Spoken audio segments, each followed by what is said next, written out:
Welcome into the Awesemo NASCAR Strategy Shows. We're here to get you ready for tomorrow's Xfinity 500 from Martinsville. Of course, I am Jason Boyd, as always, joined by Phil to break down this race for you. Of course, as always, be sure to give us a thumbs up. We always do appreciate that. If you're not subscribed, also be sure to do that as well as we get you ready here for as we start to wrap up the NASCAR season 2 weeks ago here. So, Phil, good Saturday afternoon to you, man. Obviously the playoffs are winding down here, but there are definitely some drivers who are still in the hunt here. Yeah, I was looking at the Cup, the Xfinity, and the Truck Series, and of course the Truck Series race is going on right now. The Xfinity Series race will go on later this afternoon, and Cup tomorrow. But out of the 12 spots, only one has been locked up, and that's been Kyle Larson, and he's won both the Kansas and the Texas races. So we've got 3 spots up for grabs via points tomorrow, and that's we're just going to take the wild assumption that Kyle Larson isn't going to make it a fourth straight win tomorrow at Martinsville. So one of these 7 drivers most likely is going to win out of Elliott, Hamlin, Busch, Blaney, Truex, Keselowski, and Logano, and then 2 more are going to make it in via points. As they stand right now, Elliott and Hamlin seem the safest. Elliott's 34 points above the cutoff line. Hamlin's 32 points above the cutoff line. And then we have 4 drivers that are all just kind of jumbled up together. You've got Kyle Busch, who's just a single point to the good, and then trailing him by a point is Ryan Blaney. Then you've got Martin Truex Jr. trailing Busch by 3 points, and then Keselowski trailing by 6 points, and then kind of in a spot, a tier by himself is Joey Logano by 26 points. But you 26 points.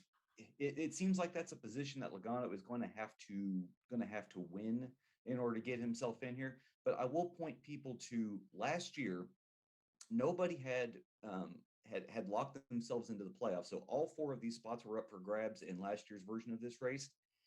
Harvick was in spot number 1 with a 26-point lead, and he finished so poorly while everybody else around him did so well that he fell out of the top 4 and missed the championship race. So really, I mean, we're going to see so much shuffling among the leaders tomorrow for these spots. It's going to make for some really good racing, and it definitely will impact the choices that we make with our lineups. Of course, we're going to talk about roster construction here in a moment, but do want to let you know, if you're not also a Plus member and you want to get a peek what's behind the paywall, today's free premium data and tools, NBA player projections, NFL Week 8 top stacks, NHL player rankings, of course, free every day over at Awesemo.com. Ad ensures NBA deeper dive article where you're looking to get some analysis on what players are doing well, what players you can consider putting in your lineup. You got to check out Adam's article, which is free every day over at Awesemo.com. But let's talk roster construction. You've got your preview article already up over at Awesemo.com. And the thing that you wrote about when it came to this race, you talked about the playoff situation, but we were talking about this race, the Dominator build, whether we're going a 2 Dominator build but you also make the case of a 3 Dominator build. Yeah, at the very least, you have to have a 2 Dominator build. Like, we have seen this race led by a single Dominator, and it actually happened in both of the 2019 races. But remind people, that was when that was the year that NASCAR decided, okay, the shorter tracks we're going to keep the 750 horsepower package. Meanwhile, the bigger tracks are going to get the 550 horsepower package. But the thing that they did different in 2019 was it was high horsepower, high downforce. Well, that created for a lot of really horribly boring races where nobody could pass. And in fact, both those 2019 races, the driver that led the most laps led 90% of the race in both of those events. So that's when NASCAR went to the high horsepower, low downforce package that we've got now. Ever since then, you look at the lap sled data page, the spring race last year, 3 Dominators. Last year's Xfinity 500 race, it was a 2 Dominator build, and then once again here in the spring, it was a 2 Dominator build. Remind people, this is 500 laps. That's a ton of Dominator points on the board, and it's a ton of lap sled points on the board for FanDuel. And something to keep in mind for FanDuel is that drivers get points for every lap that they finish. So if a driver finishes on the lead lap, that's an additional additional 50 points on top of their finishing position and their lap sled points that they're scoring. So your lineups that you're building, you definitely out of your Dominator pool, you're gonna if you've got Fantasy Cruncher, you're gonna be setting a rule saying I need at least 2 of these guys, but probably at the top end you don't want more than 3. You might find a way to get some 4 Dominator builds in there, but if you do that, you're ultimately double punting, and your 4th Dominator is going to be kind of one of these loose end guys that you're not that confident in, that you probably would feel better if you went with a place differential driver. Of course, we'll talk about those Dominators as we do go on throughout this show. But of course, we break it down into tiers. So we're going to talk about those tier 1 drivers, which are the drivers that are 10K and above. And we have got multiple drivers in this section this week. So we got Kyle Larson starting on the pole, Martin Truex Jr. starting 4th, William Byron starting 11th, Denny Hamlin starting 3rd, Kyle Busch starting 7th, Chase Elliott starting 2nd. So let's go right into a question that's in relation to 2 of these drivers. Saying, hey, Phil, do you think Chase Elliott car gets more juice for Hendrick rather than Larson this week, seeing that Larson is locked in already? Maybe I could definitely see it. There really isn't any extra incentive to put more R&D than they're already doing into Larson. If I'm going to take a wild stab, that Cliff Daniels is probably doing his regular, his regular work, because whatever goes into this car setup wise, if it works, then that's probably what they're going to be using next weekend at Phoenix. So this race very well could be a test ground for the 5 car, figuring out what they want to do aero package wise that could possibly work at Phoenix. But I mean, yeah, it's a safe assumption that Hendrick Motorsports, that with Byron out and Bowman out, that the brain trust around there has gone into Chase Elliott, figuring out what they need to do. But quite frankly, Chase probably doesn't need it. We're talking about a driver that finished 2nd here in the spring, that won this race back in the fall. He's run really, really well. It's I don't think he needs the extra hands on deck, but I definitely wouldn't doubt that Hendrick has made the 9 car the focus of what they're doing this week. As I look over at the race sheets and we're talking about the drivers that are in this tier, and you look at the similar tracks that they have raced at this year, the one that sticks out to me is obviously Martin Truex Jr. He's $400 less than Kyle Larson. We were talking about Kyle Larson before the show started in terms of GPP cash play. Of course, obviously he's a Dominator, have to be considered here. But Martin Truex Jr. is the guy that really sticks off the page to me when I look at the race sheets. Yeah, averaging the most laps led here ever since 2018. Now, of course, part of that is leading over 450 laps in that fall race, but he's been consistently good here. I mean, he shows up, he knocks off laps. The joke is that, of course, a guy named Martin is going to succeed at a track called Martinsville, and we've also got the fun narrative that he's running the auto insurers paint scheme this week. And for whatever reason, this is like Kyle Busch running the Skittles scheme. When you put Martin Truex Jr. in this paint scheme, this beautiful blue paint scheme, he always tends to do better. Not like it's affecting the horsepower or the aero setup, whatever, but he does generally run better in this package. He's won 3 out of the last 4. Quite frankly, he could have won the fall race from this event last year, but ran into some trouble. Ended up finishing that race 22nd. Since 2018, you take out that fall race from last year, his worst finish is 8th. He gives you Dominator points. Yes, it stinks that he is priced up a bit on DraftKings here at 11.4, but I think outside of Denny Hamlin, he's probably our 2nd most likely driver to lead the majority of laps. And it doesn't matter where you look, whether we're talking about DraftKings, BetMGM, wherever he is the prohibitive favorite. So this is definitely a week that, if you're having trouble distinguishing one driver from the next, look to the sharps, and the sharps are saying it's a Truex week. Obviously we talk so much about Dominators, a guy that you haven't labeled as a Dominator this week, but obviously there is some place differential there, and he's in this tier, and that's William Byron starting 11th, 11,000 over on DraftKings, 10,000 flat over on FanDuel. Yeah, I, I wonder just what the consensus around the industry is going to be with Byron, because obviously Byron has been on a heater. He ran great last week. Uh, Probably could have won that race if it wasn't for some of the late cautions. He ran really well at Texas, but this is a point that I made about Larson in my finish line article. Is uh, yeah, these finishes are great the last couple of weeks, but this is a completely different package at a completely different track.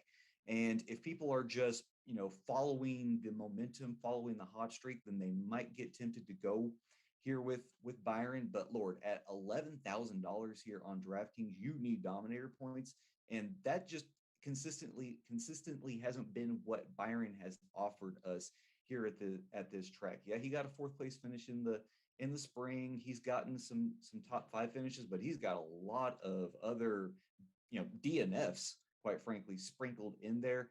And in this package, he started off pretty good with an eighth at Phoenix. Then you got the fourth here at Martinsville, and then a seventh at Richmond. But the last two finishes, they have just not been what we're looking for. So Byron is, in my opinion, he is an overpriced top five driver this week. And in that case, at 11,000 on DraftKings and 10,000 on FanDuel, that's probably a driver that's not going to make my player pool. Now you look at Kyle Busch here, who is starting seventh, 10,400 DraftKings, 10,500 on FanDuel, and you labeled out in the race sheet: fall of 19, 14th, spring of 20, 19th, fall of 20, 9th, 20, and then 10th earlier this year in 21. What is your take of Kyle Busch here in this race? Of course, Kyle's won here before. Kyle's he's got tons of career top five, top 10 finishes. The thing that I keep thinking about with Kyle is these nasty 750 horsepower splits versus the low horsepower splits that he has this season. He's just, he's done tremendously better in the 550 horsepower package.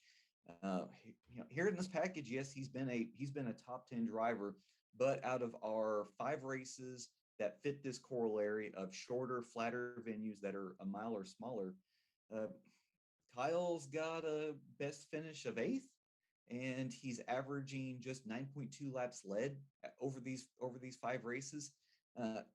I've got Kyle listed purely as a Dominator play, but once again, I think maybe he's going to fall somewhere in line as maybe the fifth or sixth most likely driver to lead, according to the way that I'm ranking all of these drivers. And in that case, considering that he's the fifth most expensive driver here on DraftKings, that once again is probably going to be a driver that doesn't make a lot of my lineups. Of course, I mentioned earlier on the show about the free premium tools and data we have over at Awesemo.com. When you want to become an Awesemo Plus member, you got to take advantage of the offer we have going on during today's show.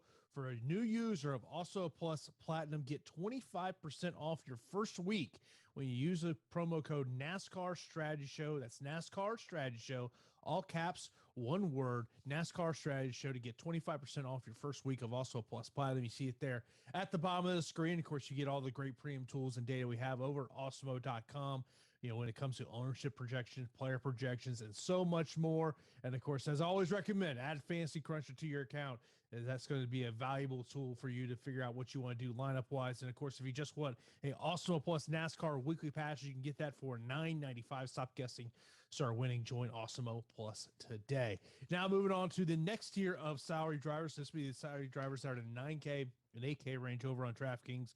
So we got Ryan Blaney starting 8th, Joey Logano starting 5th, Brad Keselowski starting 6th, Kevin Harvick starting 9th, Alex Bowman starting 13th, Christopher Bell starting 12th, Tyler Reddick starting 18th, and Eric Almirola starting 23rd. Mentioned a question in the chat saying, can we look to Eric Almirola, or would you rather go to Tyler Reddick or MDB? Of course, we'll talk about MDB later. Okay, Almirola is your safest bet of place differential in this tier. And Almirola, legitimately won that race at New Hampshire. New Hampshire is going to be one of our better corollaries here to Martinsville, even though it's just a hair longer. But I'm going to say if you're having to make a decision between these guys in cash games, I probably like Matty D just a hair better. But when it comes to tournaments, I'm always looking to Reddick. Reddick finished eighth here in the spring. It, it's going to keep people off of him because that's his best finish among these corollary tracks. But I like where Reddick is right now, like viewing all of the races together as opposed to Almirola. And this is one of those narrative things that you just kind of keep it in the back of your mind when you're making these decisions. But we still don't know what Almirola's plans are for next year. Almirola hasn't signed a contract extension to remain at Stewart Haas. Basically Almirola's racing career will be decided by the pork industry, because if Smithfield, who has been his main sponsor for all these years, decides to continue pouring money into him, then that'll keep him racing at Stewart Haas in the 10 car. But if the money isn't there, then Almirola is going to be a 38, 39-year-old driver that's going to be looking for a seat among a bunch of other drivers. So perhaps that could be weighing on his mind, if that possibly is. And God, I mean, that is just reaching for straws. But if that's possibly the case, then I like that Reddick, going into the end of this season, he's been running pretty well. And like I said, he did finish eighth here in the springtime. You mentioned about kind of narratives, and we talked about the playoff situation. So that leads me to talk about Ryan Blaney. He's starting eighth year, 9,700 on DraftKings, 12,000 there over on FanDuel, and he has had success at this racetrack. Yeah, for whatever reason, and it's been like going early back to his career when it first started. Blaney has just consistently run well here, and I mean, you really can't point to something from the Xfinity series, because while Blaney was running the Xfinity series never came to Martinsville. So he was able to pick up something quick, and he's been continuing to build on that. Blaney, when he shows up at this track, especially the last couple of years, he runs well. He had back-to-back second place finishes in both of the races last year. He had a little bit of a disappointing 11th place finish, but he didn't exactly start the season too hot per se. When you look at these corollary tracks, he started off 10th at Phoenix, 11th at Martinsville. Then he followed that up with 11th at Richmond. But he had a fifth place finish at New Hampshire. Now, he did have a 10th place finish at the second Richmond race, but remind people that was a night race, and we've talked about Blaney and his struggles with night races.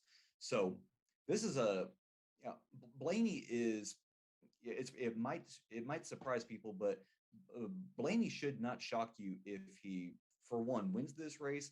If he leads the most laps tomorrow. I'm kind of banking on Blaney to lead probably the third most laps. And at that $9,700 price tag, I love Blaney for cash. I love him, especially as a kind of a cheaper Dominator. He makes sense regardless of the kind of lineups that you're trying to build.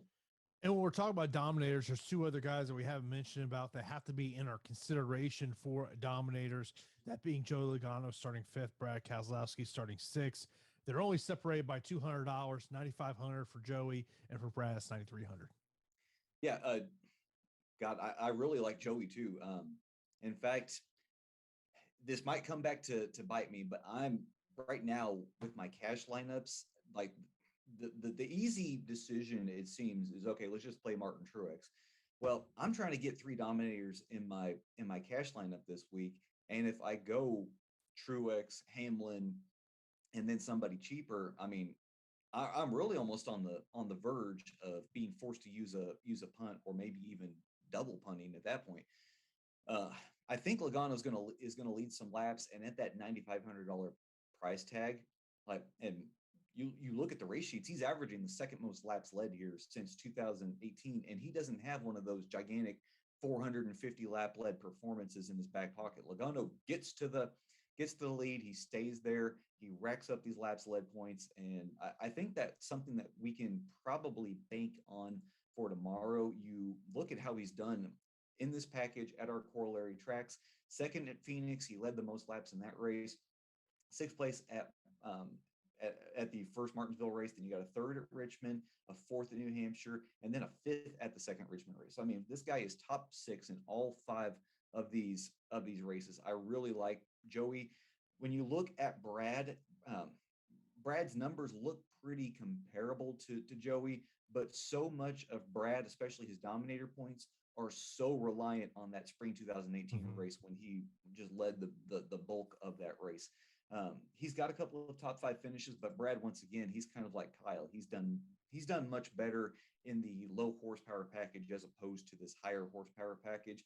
So if you're trying to differentiate between these two, 10 out of 10 times for me, it's going to be Joey Logano. But I do think just because Brad's had a mission through these playoffs, and he keeps doing what he's supposed to be doing, which is just accumulating top 10 finishes, regardless of the track or the package.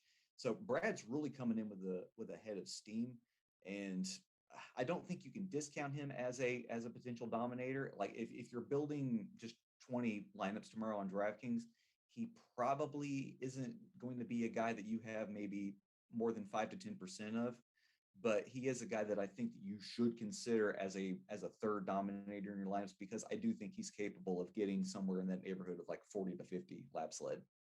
Now, when we're talking about GPPs, we'll talk about the other 3 drivers that are in this tier, which is Kevin Harvick starting 9th, Alex Bowman starting 13th, and Christopher Bell starting 12th. They're separated by $600 here. Harvick 9,000, Bowman 8,700, and Christopher Bell 8,400. I guess is when we're talking about roster construction, and maybe it's a last guy in type scenario. Do you look at one of these 3 guys as someone we need to be looking at, or maybe just go a little bit lower than them? I really like Christopher Bell. I don't think he's safe whatsoever for cash starting 12th, but in tournaments, this is a guy that if you end up with say 30 to 35% of him, you really shouldn't get scared off. You really shouldn't bat an eye. He's underpriced at 8,400. He has, like, if there was ever a track type that fit Christopher Bell and his driving style, when you think back to his dirt midget racing days, and of course he still continues to do that, it's Christopher Bell. Our corollary tracks: ninth at Phoenix, 7th earlier in this race, the spring race. Then you got a 4th at Richmond, 2nd New Hampshire, when if it wasn't for the sun fading towards the end of the day, he could have caught Almirola and possibly won. And then a 3rd at the 2nd Richmond race. This track type really, really suits him. I think that Bell's perfectly capable of knocking down another top 5, probably getting some fastest laps in the process.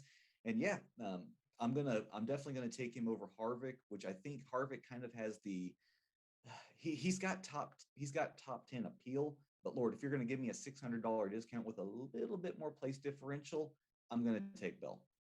Of course, this is the Awesemo NASCAR strategy show as we get you ready for tomorrow's Xfinity 500. Of course, we are sponsored by Prize Picks. They've got their prop contest over there, and be sure to use that promo code Awesemo when you sign up over at Prize Picks, as they'll match your first deposit of up to $100. Once again, you got to use that promo code Awesemo. And I know Phil was looking at the props over here, and there are 2 drivers that stuck out to you.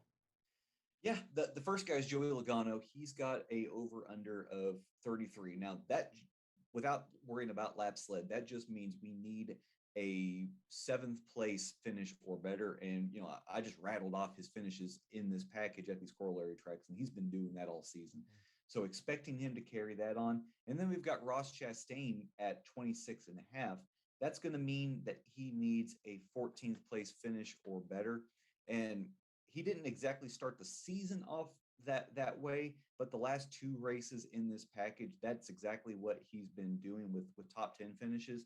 So I'm going to expect the same from Chastain. So taking the over on both Logano and Chastain.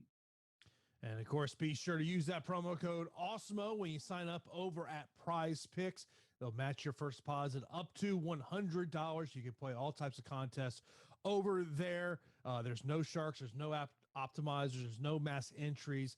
5-player lineups can net you up to 10 times your entry fee. So be sure to check out our presenting sponsor, Prize Picks, and use that promo code Awesemo. Let's move on to the tier 3 salary drivers. So this will be the drivers in the 7K and 6K range. We have got a ton of drivers in this range here, Phil, this week. So we got Kurt Busch starting 10th, Matty D starting 21st, Bubba Wallace 17th, Ross Chastain 16th, Ricky Stenhouse Jr. 25th, Ryan Newman 27th, Eric Jones 28th, Austin Dillon 14th, Cole Custer 24th, Daniel Suarez 20th, Chase Briscoe 22nd, Ryan Preece 26th, and Corey LaJoie is starting in the 29th position. And we'll start off with the question we got saying, Can you rank Ricky Stenhouse Jr., Ryan Newman, and Eric Jones? And they will right up against each other.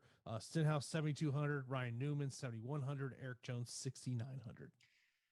Okay, this is the same for DraftKings or FanDuel, but if we're talking about cash, I think it goes Ricky, then it goes Jones, and then it goes Newman. If we're talking about tournaments, then I think it might go. Yeah, it's probably the same order, regardless of the format that you're looking at. Stenhouse has got 4 top 20 finishes in his last seven races here. You look at Newman; he's got some top 15s. He's got 6 top 20 finishes, but the way that he's run in this package so far this year at these corollary tracks, Martinsville's the one that he's done the best at with that 19th in the spring. Newman, of course, Newman can still block. I mean, that's no problem. Newman can still keep people behind him, but I do worry that, since this is the higher horsepower package, that along these straightaways that Newman's really, I fear that Newman's not going to be able to pick up that many positions from where he's at. And Jones is very interesting. Jones, despite this package, it shouldn't suit the 43 car with them being a lower mid tier, but Jones has made the most of this vehicle with 4 top 21 finishes in those 5 races. Now the lone mole here on this is that 30th place finish was at Martinsville previously, but I believe Jones had some issues in that. And this is something that I allude to in Gas and Go, is that when Bubba was racing in this car, that Bubba had he had finishes of 17th, 13th, and 11th in this car. So perhaps Martinsville matters a little bit more to Richard Petty than other venues, or there's something still about this track that they have figured out that allows them to be competitive in this car. So that's something that I'm kind of expecting Jones to be able to take advantage of. But yeah, like, I think in cash games, if you're having to pick between one of these guys, I like Stenhouse the best. But quite frankly, these are all 3 guys that you can throw into a cash lineup. Austin Dillon is going to be a driver that appears that people are going to be really pointing towards. They're going to have him circle, potentially throw him in a lineup. Give me the pros and cons of Austin Dillon in a GPP tomorrow. All right. We like to play Austin in the lower horsepower package. That's where he traditionally this season has been picking up top 12 finishes. But quite frankly, Dillon's been pretty consistent at this track type as well. You got 17th at Phoenix, then he had a 14th previously this spring here at Martinsville, then a 10th at Richmond, a 17th at New Hampshire, and then he followed that up with a 11th place finish at Richmond. Basically, I think if you look at Dillon's numbers, you can go up the board and find Kurt Busch at $1,200 more, and you're basically getting the same driver. You're getting a potential top 12 finish with a driver that is 6,700. Now, the thing that stinks is you would expect, with Dillon being sandwiched between all of this place differential, that his ownership would reflect that and that you'd be able to get a bit of a discount on this guy. But according to the projections, it looks like people, like you said, are pretty, they're pretty aware of how Dillon has been doing this season. So at this price point, both DraftKings and FanDuel, you're going to need another top 12, maybe if Dillon can just quite frankly hold position, that might work out, especially on FanDuel, because you're getting all of those laps run points. And that can work out. The way that it doesn't work out, especially in tournaments, is if Stenhouse, Newman, Jones, Custer all pick up enough place differential that Dillon's high finish doesn't matter. Bring up a question from one of our watchers right now about 3 drivers that are in this tier, saying, who's your favorite between Chase Briscoe, Cole Custer, and Ryan Preece? I'm going to go with Preece. when you look at Priest's history here, 5 races, 3 of those finishes have been top 20 finishes. He wrecked out in the spring race, so that kind of is what it is. Now, if you look at the numbers in this package, it's not fantastic. I mean, it's what you would expect of a lower mid-tier team running the high horsepower package where equipment really matters so much. But Priest in his modified history, he's got plenty of experience at this track. He knows exactly how to get around this track. It should be no problem with that place differential and the cheaper price point. If you want to play Priest in cash, I can totally get behind that. I like Priest in tournaments. Checking out his projected ownership here, I mean, it looks like people are really kind of over considering how he's run this season. You know, I tend to say, okay, well, let's take a step back and see how drivers have done for the season. But this is going to be one of those scenarios where we're going to say he knows this track so well, and he's shown an ability to get around this track that I'm going to trust that more than how he's done at other venues. Bubba Wallace is someone who is not going to be popular in terms of this race. Ross Chastain, you can put in that category as well. What would be the thought process of maybe why we should consider throwing a dart at either one of these guys? Let me go back to Eric Jones. What if Bubba's success here, considering the equipment here at Martinsville, it wasn't Richard Petty? What if it was Bubba? What if Bubba just he does good at this track? Bubba made the most of the equipment and turned those into top 20 finishes, and now he's in better equipment. Now that manifested itself into a 16th here earlier in the spring, but in worse equipment, Bubba's shown the ability to not get lapped, find himself getting spun in a quarter and finish on the lead lap. Out of these 7 races, we're gonna throw away the 2 races from 2018 because I believe those were the first times that Bubba had ever seen this track. Because once again, the Xfinity series never didn't race here until most recently. So out of the last 5 races, Bubba's finished on the lead lap and out of 4 in 4 of them. And I mean, that's really kind of what you're looking for. You want a driver that is not going to get left behind, that is going to stay on the lead lap and be able to use that to their advantage, hopefully towards the end, to pick up some position and finish towards the top 10. So I think that's really kind of what you're hoping for Bubba, that these previous good finishes, that they were more a reflection of his driving ability as opposed to the Richard Petty car, and that once again he can hold position, he can stay where he's at. You've got the Toyota correlation because Toyota has run so well here of late, and that he's going to give you a top 12, top 10 finish. There's only 3 other drivers in this tier that we haven't mentioned. That'd be Kurt Busch starting 10th, Matty D starting 21st, and Daniel Suarez starting 20th. Give our listeners your take on all 3 of these drivers. Mentioned Kurt Busch. Looking at his track history here, you've got 4 top 10 finishes, 6 top 15 finishes. His worst finish was 21st here back in the spring, but that at that point Chip Ganassi was really kind of just throwing spaghetti against the wall, hoping to see if something would stick. I think you're going to see Kurt return back to that previous form. Now at 7,900, I'm really not that excited about paying that price point for a potential top 10 finish. That's why I said Austin Dillon is your cheaper version of Kurt Busch for tomorrow's race. But I think he's a potential top 10. And Daniel Suarez, when he was in Toyota equipment, he had top 10 finishes, but ever since he got out of better equipment, it's been 27th last year when he racing for Gaunt Brothers, and then 32nd here earlier in the spring. He's got some top 20 finishes at our corollary tracks, but that's the gist of it because he starts top 20. So I think at that $6,500 price tag, I don't think he's going to be popular because of just what his perceived ceiling is going to be. So I think people will probably find themselves going up or going down. But I think Daniel Suarez's track tomorrow is starting 20th and probably finishing somewhere around there. Let me get to a question that came in a little earlier that I didn't get to about Kyle Larson. James wanting to know Larson on the pole, projected laps led.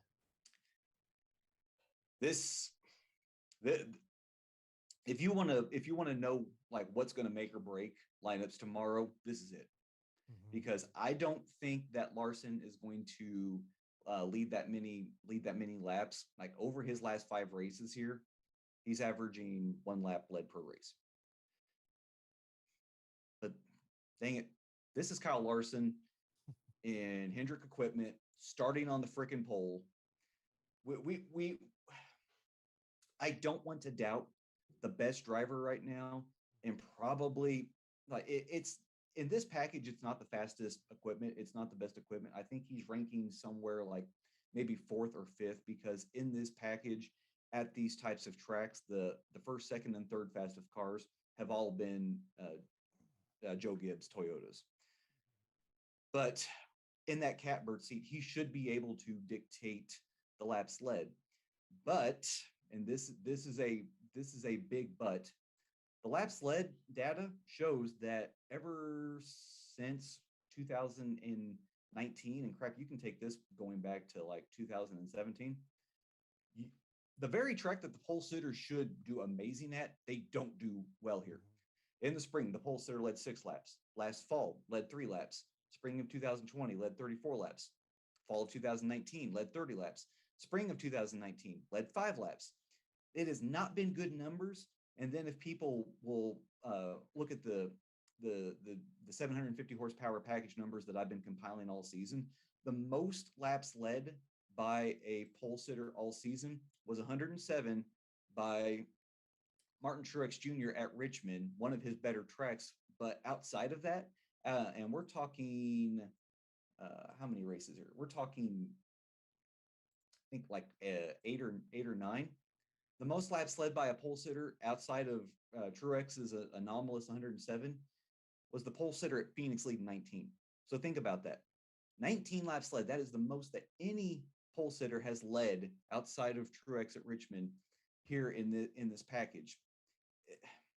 I think the stats are too strong. The trends are too strong. The chances are too strong that Larson, yeah, he might lead initially till the segment caution, but then he could just be a top 5, top 10 driver, and at nearly $12,000, you need so much more than that. Can Corey LaJoie stay on the lead lap? Oh, can Corey? Well, out of his last, he's raced here 5 times. He's only done that once. However, the thing is, you don't need Corey to stay on the lead lap. He starts 29th. In worse equipment, when he was racing for Go Fast, he had a couple of back-to-back 18th place finishes. He's mainly been a driver in the 20s in this package, so I think Corey's day tomorrow is probably going to find him finishing once again somewhere around 22nd, 23rd. But at this price point, I don't think you really need him to finish on the lead lap, which probably better suits him for cash games. Thus for tournaments, if I'm going to pay $6,000 for this little bit of place differential, then I'm probably just going to go down the board and save some money and be able to spend up elsewhere, because I'm going to probably get a similar scenario from a cheaper driver. Of course, this is the Awesemo NASCAR strategy shows. We're here to get you ready for tomorrow's Xfinity 500. Before we get into the final tier, do want to tell you about a great tool we have over at Awesemo.com, and that is OddsShopper. OddsShopper is changing the way to approach sports betting, and OddsShopper now has expected win percentage and return on investment included for NFL and NBA player props, which are derived straight from the Awesemo DFS projections. There's no reason not to at least give it a look so you can check it out and start making better bets today. Of course, you always want to see who's got the best line out there of who do you want to put over there. So be sure to check out OddsShopper at Awesemo.com, a great tool to use over there. Be sure to check that out, oddshopper.awesemo.com. So now we get into the final tier. So this will be the drivers that are underneath 6K. So we got Chris Buescher, Michael McDowell, Justin Yaley, Anthony Alfredo, Garrett Smithley, Timmy Hill, Joey Gase, Cody Ware, Quinn Hoff, Josh Balicki, and BJ McLeod, which now comes to our favorite game, How low can we go, Phil? It's a week we can go all the way to the bottom. Uh, Woo. yeah, shoot the confetti gun. We don't have to go down to the fantasy cruncher and start clicking off names that we put in there. That said, you're going to want to put all of these punt drivers in a separate group and say no more than one. Yeah.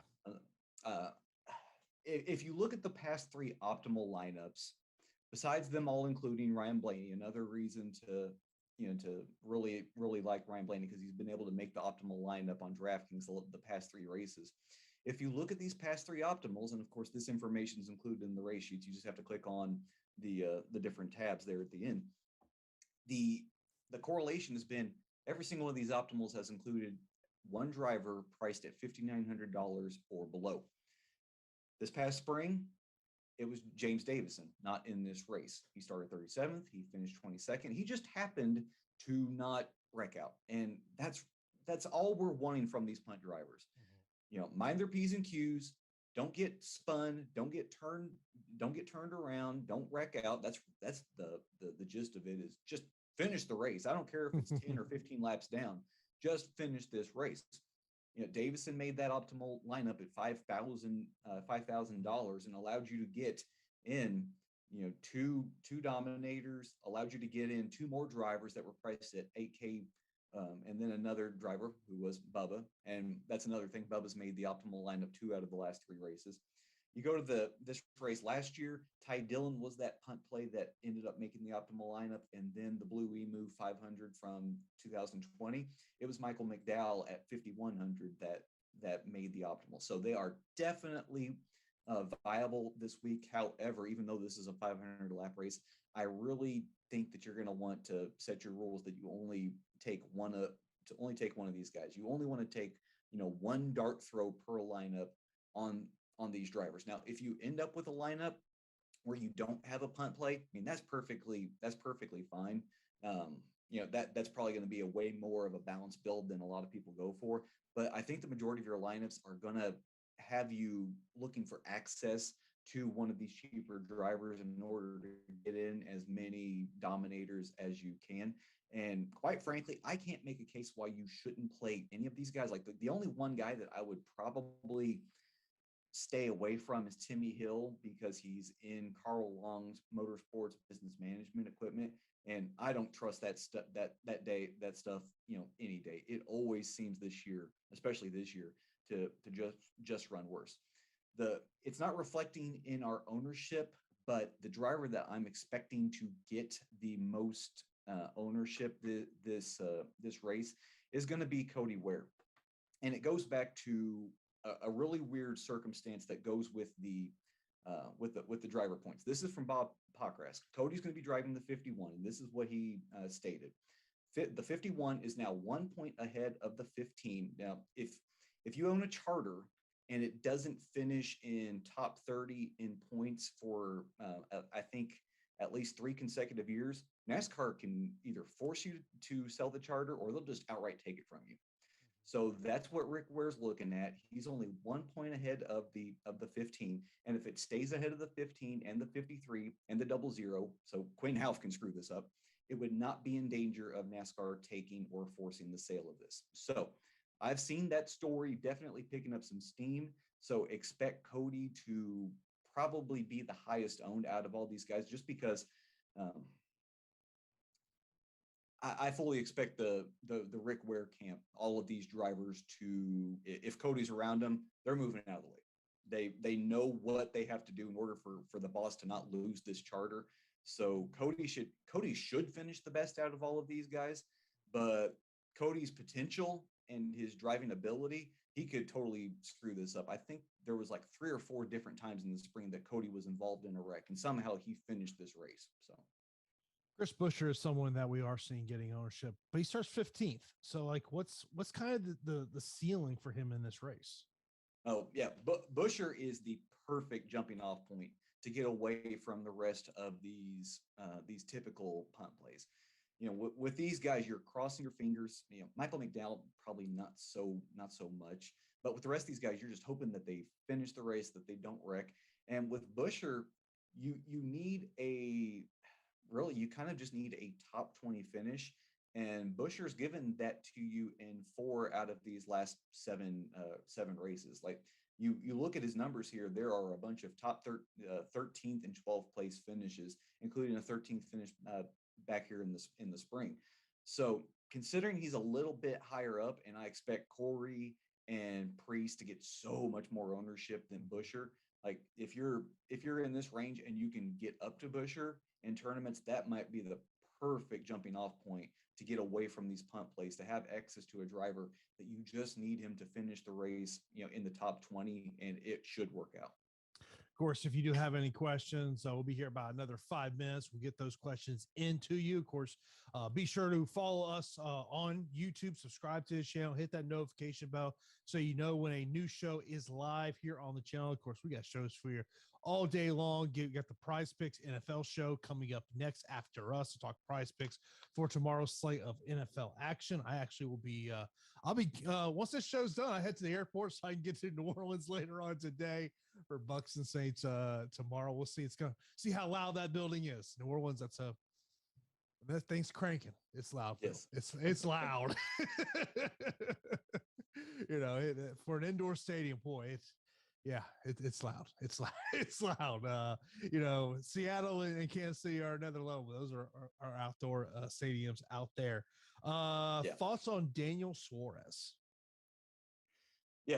Suarez, he's got some good finishes in his history here, but that was when he was running for Joe Gibbs. I think Suarez is probably just a driver that you're hoping for a top 20 finish. Maybe he can move that up to a top 15. The best that he's done in this package at these corollary tracks was a 16th back at Richmond. In fact, his 2 best finishes were both at Richmond.